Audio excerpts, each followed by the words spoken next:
Hiya, I'm Heather. I'm back for just a really quick chat about novellas. Three novellas in particular that I read recently that were super good. I did, just to warn you, tell my kid that after I do this really quickly, we can go see Dippy the dinosaur at Cardiff Museum.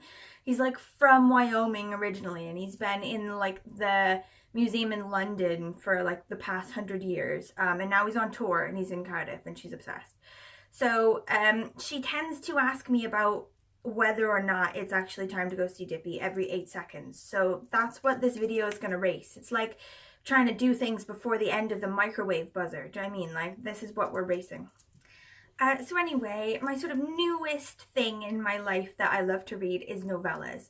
I don't know if I just didn't realize how amazing they are, or if I'm now just at a new point in my life where I'm old and all of my life is spent either being at work or sleeping or eating or being bugged by my kid. And so now I need to fit all of my reading into sort of like bursts of awesomeness instead of sort of devoting whole like years of my life attempting to read massive books one page at a time between various projects. Okay, so the first one is The Guest Cat by Takashi Hirade.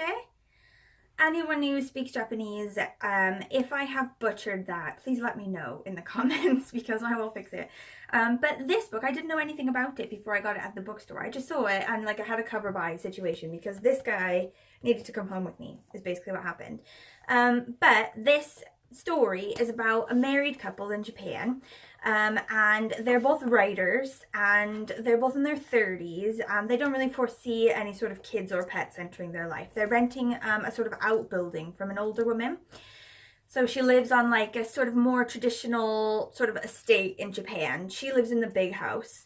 And then there's like a really traditional sort of formally ordered manicured Japanese garden, and then a sort of outbuilding beyond that that has been converted into a living space, which she rents to this couple.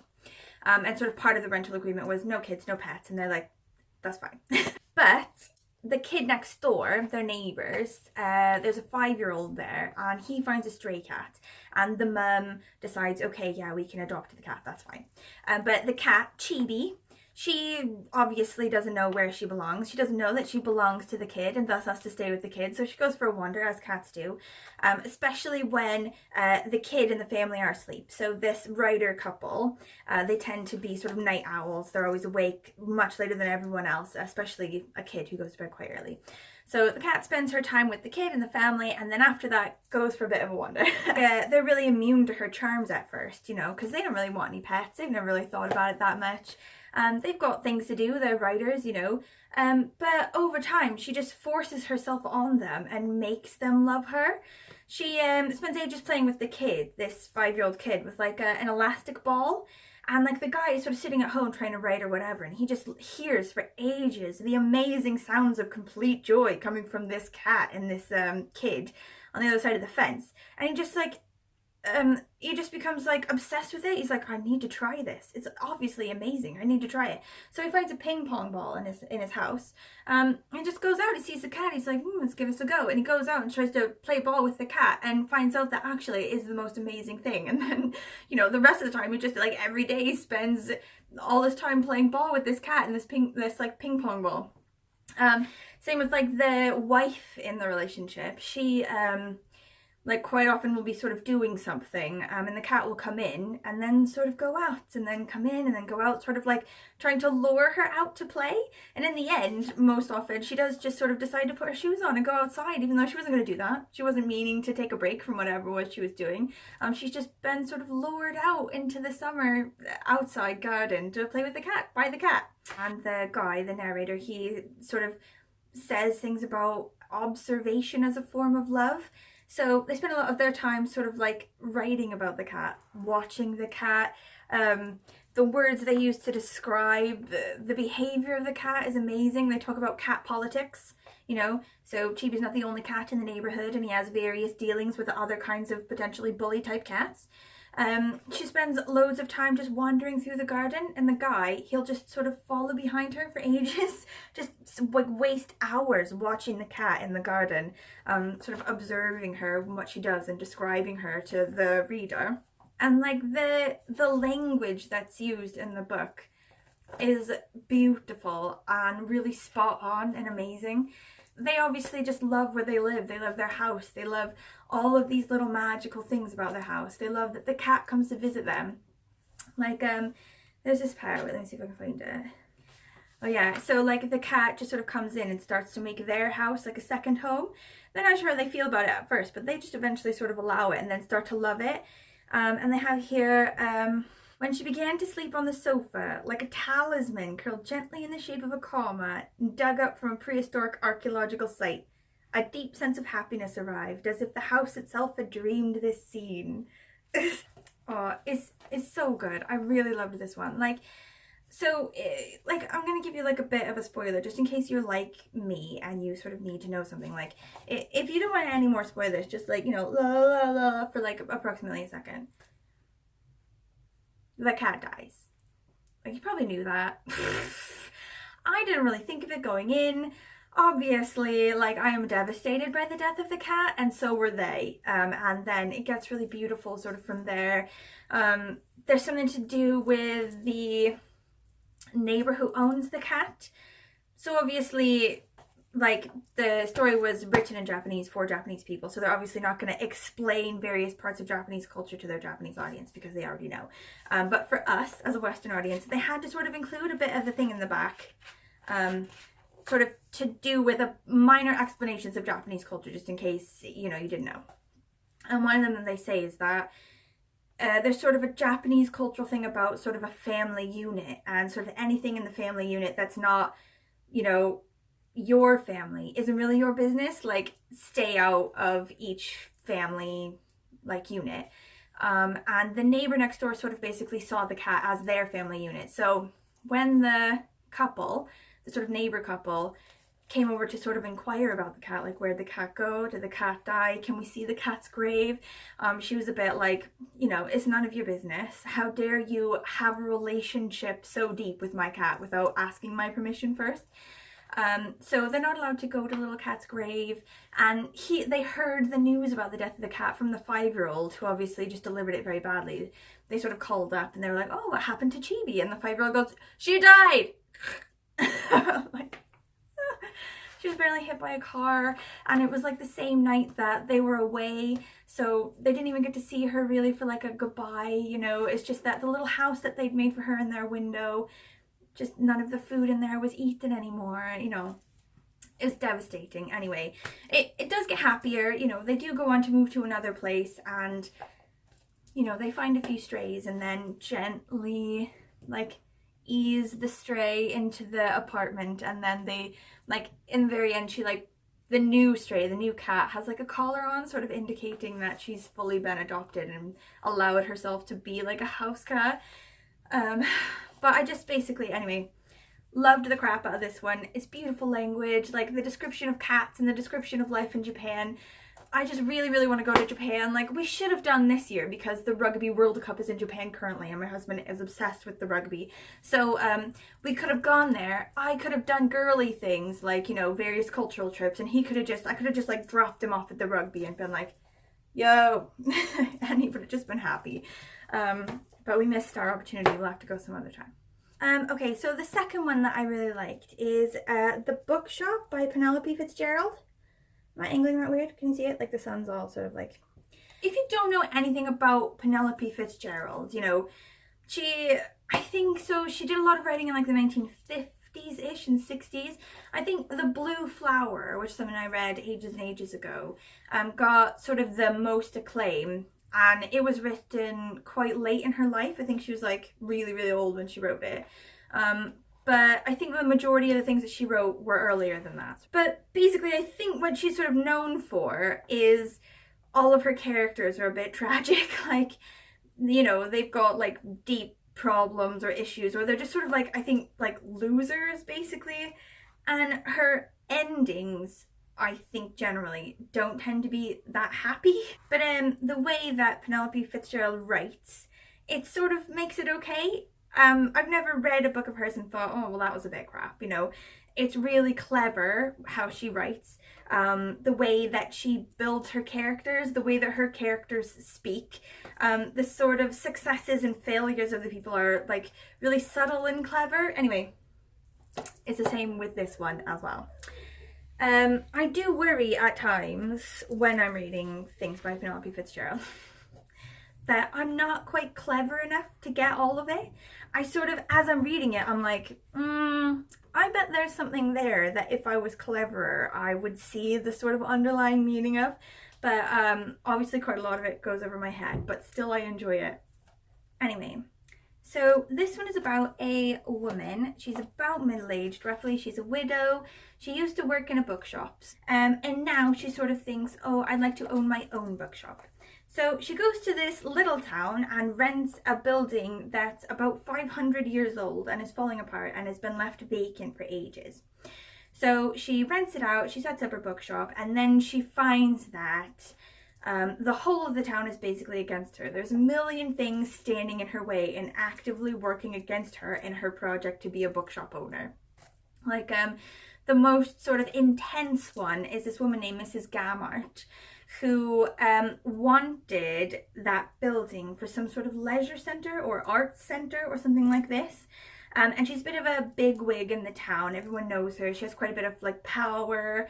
I think her nephew is an MP or something like this. Like he's in the government or something, because she wants that building back so that she can do what she wants with it. But there are also just a million sort of other little things standing in her way. People who think that the town doesn't need a bookshop. Like, why would you buy books anymore? You know, like, are you sure that you can make a bookshop successful? Do we really need that? There's also a poltergeist in the bookshop. Like, it's just talked about as if it's like a real thing. It's not a particularly paranormal, sci-fi, fantasy type book. It's definitely a normal book. There just happens to be a poltergeist that everyone knows is there. But each time that various things try to come against her to sort of ruin the project, she fights back in a very feisty, very clever, sort of quite subtle type way. You know, someone sort of engages legal action about potentially dangerous crowds amassing in front of her window. So she writes back about that, and then there's like a writing exchange where she's very feisty and she says, well, that's stupid, blah, blah, blah, and then she wins that. And then she has a kid working in her shop for her as an assistant. She's very good. And they come for the kid, you know, whoever it is who's behind her not wanting to be successful in the bookshop. They send someone over to make sure that it's legal for the kid to be at the shop. And they end up sabotaging that, so the kid can't work there. And the person that replaces the kid ends up being like a bit of a traitor to the cause. But through it all, Florence just keeps winning. She sort of doesn't shy away from things. She's really feisty. She goes forward with things. She makes decisions. She faces people head on. She's very bold. She's, you know, unashamed of all of her dreams of having a bookshop, you know. She doesn't feel like she doesn't belong there, you know, or that she doesn't deserve to have a bookshop. She just fights them. But like in the way of Penelope Fitzgerald, it obviously, like, it can't just be like, and then her bookshop flourished and everyone was happy, the end. So you already know that it's probably not going to go particularly well. But like, if you don't want to know like the, you know, that exact, just maybe like, like that for like a bit. In the end, Mrs. Gamart gets her nephew to push like this law or something through Parliament or through the council or something, to do where they can do compulsory purchase of buildings older than so and so 100 years that have been vacant for a certain amount of time, and that does include her building. Like there is a part in it where they can only do it if it's the only one left in the town, and there were two, but miraculously the other one was torn down very recently. Like Mrs. Gamart obviously like had it all wrapped up to where she would have to get this building back. It would be compulsory purchase, and then she would have it to do her arts thing with. And sort of the very last bit is Florence on the bus out of town, having lost her bookstore, just going home empty-handed with her tail between her legs. Just sort of the last sentence in the book, something like, well, apparently they didn't want a bookstore. And if you're a person that really likes happy endings, like this isn't probably your thing. But I just loved like the writing of it. So like Penelope Fitzgerald's thing is just like really clever writing, and really good characters, really well written, well defined characters. So that was really good. The last one I don't actually have, I read it on audiobook through the miraculousness of the BorrowBox app that I did not know existed, but apparently my library, Cardiff Library, does BorrowBox as an app, and then you can just sort of plug in your library card and you can just get audiobooks directly to your phone straight away. Like there are like waiting lists and in like a normal way of a library when you want to get a physical book. But you get 10 downloads / reserves at a time. So I'd sort of see ones there that I really wanted to listen to, but there was like a bit of a queue for them. So I just joined the queue, like I will get that audiobook at some point. It sort of made a bit of a problem for me in that like 3 of them came up at once and I was like, oh crap, like I just had to go on like a bit of an audiobook marathon. But why not? You know, life is short. Get them all in for free. Anyway, I was looking for specifically novellas that I could have on the app, and quite a lot of the ones I wanted to read right now, you know, they weren't available now. I had to join the queue for them. So I was like, well, there's got to be something there that I can read now. And I came across this one that I wouldn't have known about otherwise, but ended up being really good. It's called The End We Start From by Megan Hunter. And as I was like looking more and more into it, it's actually going to be a movie now. What was it? Benedict Cumberbatch, like his production company has purchased the rights for the movie, which is going to be really good. So I'm excited that I found it now. This couple, this man and this woman, are living in London, and the woman is pregnant. She goes into labor and she's in the hospital having her baby while the worst parts of this are happening. So the floodwaters are rising and engulfing London, and everyone has to be evacuated. No one can live in London. But it's a bit of a shock, and of course with anything like this there's loads of like violence and fighting for, you know, a shortage of resources, and people are trying to get out as fast as they can, look after their own people while fighting against other people. It's just chaos. So the man and the woman, after having, you know, a perfectly normal, perfectly happy and safe birth, you know, the mother's fine, the kid is fine, everything happened as it should do. They then have to pack up all their stuff without even going back to their apartment and go to the husband's parents' house in the country. And they sort of live there for a bit, and they start a garden. They stop watching the news because it's horrendous. People are dying. The world is in havoc. And the husband and the parents often have to sort of go out into the world to get other food, you know. They have to fight people, they have to go into the violence, into the foray to get food, and then come back, hopefully with their lives. But sort of against the backdrop of all of this chaos is like the most normal and healthy and beautiful like mother-baby relationship. And it's sort of the thing throughout the book, you know.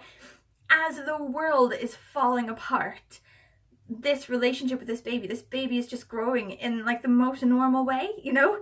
He is loved and he's happy and he's really close to his mother, you know, and he goes through all the stages in the way he should. He walks on time, he talks on time, you know, he smiles on time, he's healthy. And that's sort of one of the most amazing things about the book, you know. Like, so I guess, you know, knowing that, if that's all you want to know and it's made you really, really want to read the book, do it.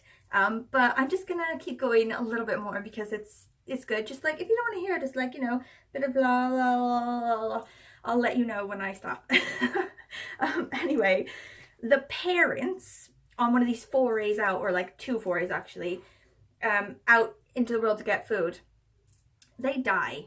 They're just murdered or whatever. Like, you don't know exactly what happens to them, but they don't come back.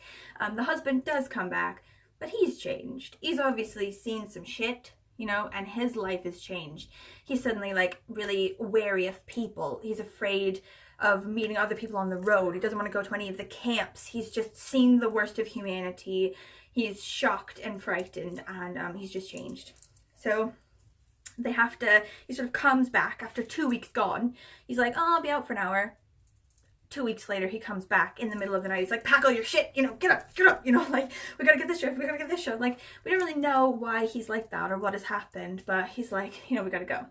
So they pile into the car, and then they go, like, staying in various camping things by themselves for ages, you know, and they don't want to go to the refugee camps because the husband is afraid of people, and he's like, oh, they're violent, it'll be really bad.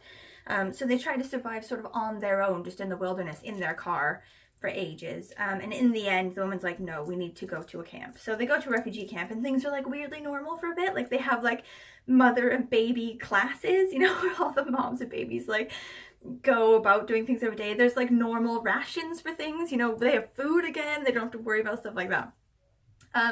But the husband is not okay. He's having a really hard time coping with all of the people around. So he keeps sort of disappearing and everything. And then something happens. The wife makes a really good friend who has another baby that's the same age as her baby. So it's like a mommy and baby best friend unit. Something happens and they have to leave the camp pronto before the husband has come back from one of his sort of trips out.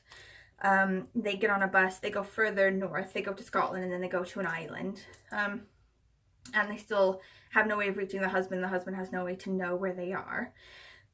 So they live on this island in Scotland for quite a long time, in just really healthy circumstances, really happy, healthy circumstances. They live with this family who also has kids, and their kids are growing up and loving each other and making relationships and walking and running and being in the fresh air. And it's basically like there isn't, you know, a dying world around them at all. Like this baby and this like loving relationship between the families and the best friends and the mothers and the babies, it's just so like warm and healthy. But like obviously, you know, they know from the news that really bad things are happening. Some of the men in the group start talking about bringing in refugees and helping other people to be safe. And in the background, like the woman knows that her husband is still out there. Like she's got to go and get him. She can't just be like, fuck that. So she makes the journey back to London, but she does eventually find the husband, and they do eventually go back to their apartment.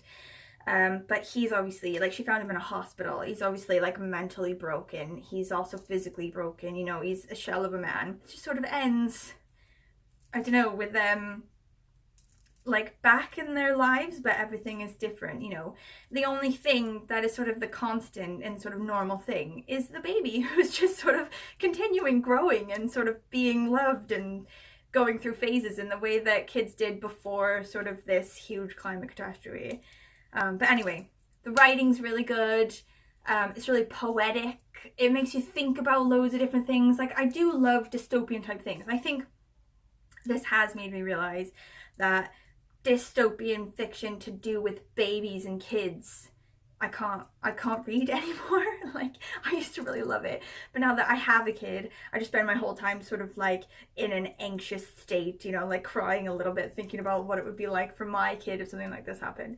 And I probably won't actively search out things like that anymore, but this one was so good. Like, the writing was so good, like the scene setting was so good, the characters were really good, and I'm really excited for it to be a movie, so you should definitely read it. Right, okay, so those were the three that I had that were really good. I hope you read them. I hope you really like them. If you have read them and you like them, please let me know at the bottom. If you didn't like them, you know, comment about that. If you have other ones that you think that I might like, comment about that as well, because I'm always actively looking. I think the next novella video that I do is going to be the novellas I've picked for Halloween. So for Halloween, I'm going to do Witches of Lichford by Paul Cornell. That's about, like, I think 3 witches who live in a town in England. Ghost Wall by Sarah Moss. That's to do with some people who go on a trip with an archaeology professor and his students. The Turn of the Screw by Henry James, which apparently is a really good movie that I've never seen. But it's a bit of a ghost story, I think, like Victorian or so. So I'm excited about that. And then also, just because I can, it's not really a novella, it's more of a short story, but I'm pretty excited about it anyway. Legend of Sleepy Hollow by Washington Irving. This is to do with the Headless Horseman. So I will let you know when I've done with those ones. I'll do a video of those ones, I think probably close to Halloween when I finish them all. And I'll let you know if they were good or not. But anyway, if you like this video, please like and subscribe. I've got to go see Dippy the dinosaur now. I'm actually shocked my kid hasn't come up here yet. I think it's because my husband's down there wrestling with her. He's like keeping her busy. He is useful. Like, I think I'll keep him around for a little bit longer. Like, he pulls his weight when I'm trying to do a video. But anyway, gonna go see Dippy now. So until next time, bye!